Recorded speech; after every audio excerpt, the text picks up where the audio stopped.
പുന്നമടക്കായിൽ നിന്ന് ആവേശത്തിരയിളക്കമാണ്. 72ാമത് നെഹ്റു ട്രോഫി വള്ളംകളി മുഖ്യമന്ത്രി വി ഡി സതീശൻ ഉദ്ഘാടനം ചെയ്യും. കേന്ദ്രമന്ത്രി ഗജേന്ദ്ര സിംഗ് ഷെഖാവത്ത്, കർണാടക മുഖ്യമന്ത്രി DK ശിവകുമാർ എന്നിവരാണ് മുഖ്യാതിഥികളായിട്ട് എത്തുന്നത്. 22 ചുണ്ടൻ വള്ളങ്ങളാണ് ഇക്കുറി ആവേശപ്പോരിൽ തുഴയെറിയുന്നത്. ആലപ്പുഴ ജില്ലയിൽ വിദ്യാഭ്യാസ സ്ഥാപനങ്ങൾക്കും സർക്കാർ ഓഫീസുകൾക്കും ഇന്ന് അവധി പ്രഖ്യാപിച്ചിട്ടുണ്ട്. പൊതുപരീക്ഷകൾക്ക് മാറ്റമുണ്ടാകില്ല.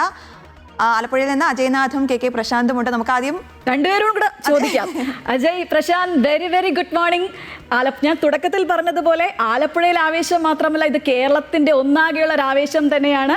അപ്പോൾ ആ ഒരു സന്തോഷം, എത്രത്തോളം ആവേശം ആലപ്പുഴയിൽ കാണാൻ സാധിക്കുന്നുണ്ട്. ഒപ്പം തന്നെ പുതിയ ചുണ്ടൻ വള്ളങ്ങളൊക്കെ ഉണ്ട്. അതുകൊണ്ട് തന്നെ ഇത്തവണ ആവേശത്തിന് ഒത്തിരി മാറ്റു കൂടുതലായിരിക്കില്ലേ?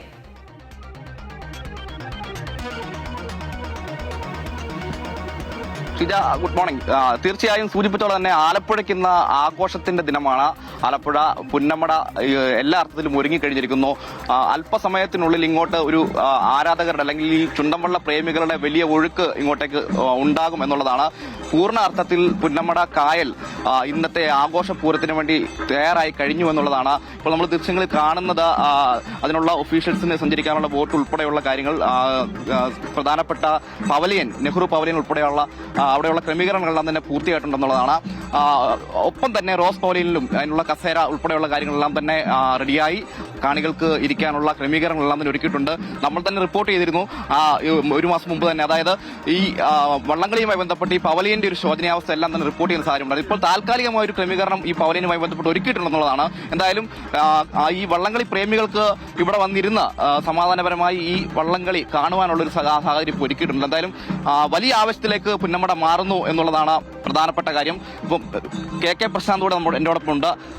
എന്താണ് വള്ളംകളിയുമായി ബന്ധപ്പെട്ട് പഴയകാല ഓർമ്മകൾ, അല്ലെങ്കിൽ നേരത്തെ റിപ്പോർട്ട് ചെയ്തിട്ടുണ്ട്, എന്താ ഇപ്പോഴത്തെ ആ ഒരു വൈബ്?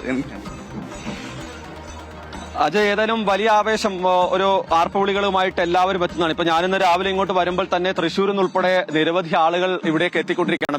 അതായത് സംസ്ഥാനത്തിന്റെ വിവിധ ഭാഗങ്ങളിൽ നിന്ന് ആലപ്പുഴയിലേക്ക് എത്തുകയാണ് ഇവരെല്ലാവരും. പക്ഷേ ആലപ്പുഴക്കാരെ സംബന്ധിച്ച്, ഏറ്റവും പ്രത്യേകിച്ച് കുട്ടനാടുകാരെ സംബന്ധിച്ച് അവരുടെ ഒരു ഉത്സവമാണ് എല്ലാ കാലത്തും ഈ നെഹ്റു ട്രോഫി വള്ളംകളി എന്ന് പറയുന്നത്. പ്രത്യേകിച്ച് കുട്ടനാട്ടിലുള്ള ആളുകൾ പലതലത്തും വിദേശത്തൊക്കെ പോയിട്ടുള്ളവരാണ് നിരവധി. അവരെല്ലാം തന്നെ തിരിച്ചെത്തുന്ന സമയമാണ്. അത് ഓണാഘോഷത്തിന് അപ്പുറത്തേക്ക് അവരെത്തുന്ന ഒരു സമയമായി തന്നെയാണ് പലപ്പോഴും ഇത് കാണുന്നത്. അങ്ങനെ എല്ലാം അവരുടെ സുഹൃത്തുക്കൾ വരും. അങ്ങനെ അവരെ സംബന്ധിച്ച വീടുകൾ ഇന്ന് ഏറ്റവും എടുത്തു പറയേണ്ട ഒരു കാര്യം, കുട്ടനാട്ടിലെ വീടുകളിൽ നിന്ന് എവിടെ ചെന്നാലും എല്ലാവർക്കും ഭക്ഷണം കിട്ടും.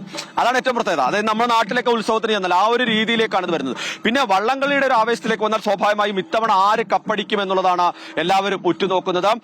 ഈ കാരിച്ചാലാണോ, നിരണം ചുണ്ടനാണോ, അതുപോലെ തന്നെ വിയപുരമാണോ, ഇങ്ങനെ വലിയ വാശിയേറിയ പോരാട്ടത്തിന്. വിയപുരത്തിന്റെ കാര്യം, വിയപുരമാണ് കഴിഞ്ഞ തവണ കപ്പ് ഉയർത്തിയത്. ആ വിയപുരം ഇത്തവണ തിരിച്ചുപിടിക്കും എന്നുള്ളതാണ് അറിയാനുള്ളത്. ഒപ്പം തന്നെ കുമരകം ടൗൺ ബോട്ട് ക്ലബിന്റെ നേതൃത്വത്തിലുള്ള വലിയ ടീമുകളുണ്ട്. ഇങ്ങനെ എല്ലാവരുണ്ട്. പുതിയ ചുണ്ടൻ വള്ളങ്ങൾ കൂടി ഉണ്ട് എന്നുള്ളതാണ് എടുത്തു പറയേണ്ടത്. അജയ്, ഒരുപക്ഷെ ആലപ്പുഴയിൽ തന്നെ റിപ്പോർട്ട് ചെയ്ത് കഴിഞ്ഞ കുറെ ദിവസങ്ങളായി ഈ വള്ളത്തിന്റെ പുറകെ, ഒപ്പം തന്നെ തുഴക്കാരുടെ പുറകെ നടന്നുകൊണ്ട് എങ്ങനെയാണ് ഇത്തവണത്തെ ഒരു എത്രത്തോളം വള്ളങ്ങൾ എത്തുന്നുണ്ട്, പുതുതായിട്ട് പുതിയ വള്ളങ്ങളുടെ ഒരു അവരുടെ ആവേശം എങ്ങനെ എത്രത്തോളമാണ്? സൂചിപ്പിച്ചോടെ തന്നെ ഈ പുതിയ വള്ളങ്ങളുടെ വരവാണ് ഇത്തവണത്തെ മത്സരം കടുപ്പിക്കുന്നത്. അതായത് അരോമ ചുണ്ടനാണ് അതിൽ ഏറ്റവും പ്രധാനി. കഴിഞ്ഞ ചമ്പക്കുളം മൂലം ജലോത്സവത്തിൽ 1ാം സ്ഥാനത്തെത്തിയ വള്ളമാണ്. ആ വള്ളം ഇക്കുറിയും എത്തുന്നുണ്ട്. അത് ഈ നെഹ്റു ട്രോഫിക്ക് എത്തുന്നുണ്ട്. ആദ്യമായിട്ടാണ് ഈ വള്ളം ഈ നെഹ്റു ട്രോഫിയിൽ എത്തുന്നത് എന്നുള്ളതാണ് അതിൽ പ്രധാന കാര്യം. മാസങ്ങൾ നീണ്ട പരിശീലനമുണ്ട്, വലിയ ഒരു തയ്യാറെടുപ്പ് ഇതിന്റെ ഭാഗമായിട്ടുണ്ട്. അതുകൊണ്ട് തന്നെ നല്ല ശക്തമായ മത്സരം ഇത്തവണ ഉണ്ടാകും എന്നുള്ളതാണ്. പ്രത്യേകിച്ച് കോട്ടയത്ത് നിന്ന് 5 വള്ളങ്ങളാണ് ഇത്തവണ മത്സരരംഗത്തുള്ളത്. അങ്ങനെ കഴിഞ്ഞ തവണത്തെക്കാൾ വ്യത്യസ്തമായി കഴിഞ്ഞ തവണ 21 വള്ളങ്ങളാണ് ഉണ്ടായിരുന്നെങ്കിൽ ഇത്തവണ 22 വള്ളങ്ങളിലേക്ക് എത്തിയിരിക്കുന്നു. വലിയ ആവേശം. എന്തായാലും ഉച്ചയ്ക്ക് ശേഷം വലിയ ആവേശത്തിലേക്ക് പുന്നമട മാറുമെന്ന കാര്യത്തിൽ യാതൊരു സംശയവുമില്ല. അത് തീ പാർന്ന പോരാട്ടം തന്നെ നടക്കും. 3 ഹീറ്റ്സുകൾ പ്രധാനപ്പെട്ട ഹീറ്റ്സുകളാണ്. ആ 3 ഹീറ്റ്സുകളിൽ ഈ മരണ ഗ്രൂപ്പ് എന്നൊക്കെ നമ്മൾ ഈ ഫുട്ബോൾ, ക്രിക്കറ്റ് മത്സരങ്ങളൊക്കെ പറയാറുണ്ട്. അങ്ങനത്തെ ഒരു ഗ്രൂപ്പാണ് 3 ഹീറ്റ്സ് ആണുള്ളത്. ആ 3 ഹീറ്റ്സുകളിൽ ശക്തമായ മത്സരം ഉണ്ടാകും. 6 ഹീറ്റ്സ് ആണ് മൊത്തത്തിലുള്ളത്. അതിൽ 3 ഹീറ്റ്സിൽ ശക്തരായിട്ടുള്ള വള്ളങ്ങൾ തമ്മിലുള്ള ഒരു മത്സരമായിരിക്കും ഉണ്ടാവുക എന്നുള്ളതാണ്. എന്തായാലും വലിയ ആവേശത്തിൽ പുന്നമട മാറുമെന്ന കാര്യത്തിൽ യാതൊരു സംശയവുമില്ല. ഇനി അങ്ങോട്ടുള്ള നിമിഷങ്ങൾ ആ ഒരു ആഘോഷത്തിന്റെ നിമിഷങ്ങളായി തന്നെ മാറുകയാണ്. അതാണ് പ്രധാനമായും സൂചിപ്പിക്കാനുള്ളത്. എന്തായാലും വള്ളംകളി ആവേശം പള്ളാത്തുരുത്തി ഒരുപക്ഷെ, കാരണം നമുക്കറിയാം 2018 മുതൽ ഇങ്ങോട്ട് ഹാട്രിക് വിജയങ്ങൾ നടന്നു. ഒരുപക്ഷെ ഇതിനു മുൻപ്, അതായത് ഈ കഴിഞ്ഞ തവണ കൂടി കപ്പടിച്ചിരുന്നതിൽ അടുത്ത ഹാട്രിക്, ഡബിൾ ഹാട്രിക് എന്ന നിലയിലേക്ക് കാര്യങ്ങൾ മാറേണ്ടതായിരുന്നു.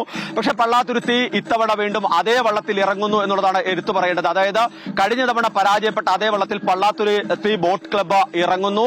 അവർ പറയുന്നത് തിരിച്ചു പിടിക്കുക എന്നുള്ളതാണ്. വിയ്യപുരം നമുക്കറിയാം, വില്ലേജ് ബോട്ട് ക്ലബിന്റെ നേതൃത്വത്തിലാണ് വിയ്യപുരം എത്തുന്നത്. ഇങ്ങനെ അതായത് പുതിയ ബോട്ട് ക്ലബ്ബുകൾ ഉണ്ടാകുന്നു. കൊല്ലത്തും കോട്ടയത്തും, നേരത്തെ അജയ് സൂചിപ്പിച്ച പോലെ കൊല്ലത്തും കോട്ടയത്തും ആലപ്പുഴയും ഒപ്പം തന്നെ വിവിധ മേഖലകളിൽ നിന്ന് പുതിയ തുഴക്കാരെ എത്തിച്ചുകൊണ്ട് മാസങ്ങൾ നീണ്ട പരിശീലനമാണ്. അത് കഠിന പരിശീലനമാണ്. പുലർച്ചെ എണീക്കണം, ഒപ്പം തന്നെ അവരുടെ ഭക്ഷണക്രമമുണ്ട്. അങ്ങനെ എല്ലാ പരിശീലനങ്ങളും പൂർത്തിയാക്കിയാണ് ഈ ചുണ്ടൻവള്ളങ്ങളുടെ തുഴച്ചിലുകാർ ഇവിടേക്ക് എത്തുന്നത്. ഓളപ്പരപ്പുകളെ കീറി മുറിച്ചുകൊണ്ട് അതൊരു ആവേശത്തിന്റെ ഉച്ചസ്ഥായിലേക്ക് എത്താൻ ഇനി മണിക്കൂറുകൾ മാത്രമാണ്. ആദ്യം ചെറുവള്ളങ്ങളുടെ ഹീറ്റ്സ് മത്സരമാണ്. ഇരുട്ടുകുത്തി, വെപ്പ്, അതുപോലെ ഓടി, തെക്കരോടി, ഇങ്ങനെ ചെറുവള്ളങ്ങളുടെ ഹീറ്റ്സ് മത്സരവും നടക്കും. അതിനുശേഷം ഉച്ചയോടുകൂടിയാണ് ഉദ്ഘാടന സമ്മേളനം. അതിനുശേഷമാണ് ചുണ്ടൻ വള്ളങ്ങളുടെ, അതിന് മാസ്റ്ററിലുണ്ട് ചുണ്ടൻ വള്ളങ്ങളുടെ മത്സരങ്ങൾ, ഹീറ്റ്സ് മത്സരങ്ങൾ നടക്കുന്നത്. നേരത്തെ അജയ് സൂചിപ്പിച്ച പോലെ 6 ഹീറ്റ്സ് ആണ്. അതിൽ 4 ഹീറ്റ്സിൽ 4 വള്ളങ്ങൾ വീതം മത്സരിക്കും. അവസാന 5-6 ഹീറ്റ്സിൽ 3 വള്ളങ്ങൾ വീതമാണ്. ഏതായാലും വലിയൊരു ആവേശത്തിലേക്ക് പുന്നമട, അതുപോലെ തന്നെ ആലപ്പുഴയുടെ വിവിധ ഭാഗങ്ങൾ, കുട്ടനാട്, അതുപോലെ തന്നെ മറ്റു മേഖലകൾ, അമ്പലപ്പുഴയും കുട്ടനാടും ഒപ്പം തന്നെ കൈനകരിയൊക്കെയാണ് ഈ ആവേശത്തിന്റെ ഒരു അവസാന കൊടുമുടിയിലേക്ക് എത്തുന്ന ആളുകൾ. ഇനി എനിക്ക് തോന്നുന്നു ഒരു മണിക്കൂർ കൊണ്ട് ഇവിടെയൊക്കെ നിറയുന്ന ഒരു അവസ്ഥയിലേക്ക് എത്തും. കാരണം അതിനുവേണ്ടി തയ്യാറെടുത്താണ് ആലപ്പുഴയോട് ചേർന്ന് കിടക്കുന്ന കോട്ടയം, കുമരകം മേഖലകളിലുള്ള മുഴുവൻ ആളുകളും എത്തുന്നത്. അവർ വലിയ ആവേശത്തോടുകൂടി തന്നെ ഈ പുന്നമടയിൽ നടക്കുന്ന നെഹ്റു ട്രോഫി വള്ളംകളി ഏറ്റെടുക്കാനുള്ള തയ്യാറെടുപ്പിലേക്ക് എത്തിക്കഴിഞ്ഞിരിക്കുന്നു. ഇനിയൊരു നേരത്തെ സൂചിപ്പിച്ച പോലെ മണിക്കൂറുകൾ മാത്രം. ആ മണിക്കൂറുകൾക്കുള്ളിൽ തന്നെ ഓളപ്പരപ്പുകളിൽ അതിനെ കീറി മുറിച്ചുകൊണ്ട് വലിയ ആവേശത്തോടുകൂടി ചുണ്ടൻ വള്ളങ്ങൾ കുതിച്ചുപായും.